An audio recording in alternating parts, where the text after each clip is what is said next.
to Qatar, original true blood. Argentine ভক্তদের জন্য দারুণ সুখবর, ভয়ঙ্কর তথ্য জানালো ফিফা।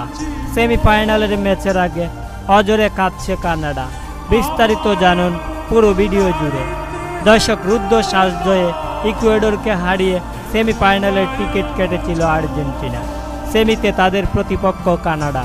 তবে সেমিফাইনালে মাঠে নামার আগেই কপাল খুলেছে আর্জেন্টিনার, কেননা ইনজুরি কাটিয়ে দলে ফিরেছেন অ্যাঞ্জেল ডি মারিয়া।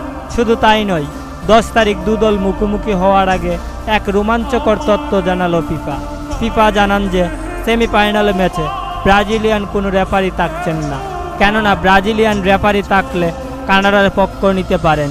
এমনকি টিভি আম্পায়াররাও ইউরোপিয়ান সদস্য দেশ থেকে দেওয়া হবে, কারণ ব্রাজিল সবসময় চাইবে চিরশত্রুর দেশ আর্জেন্টিনাকে হারাতে।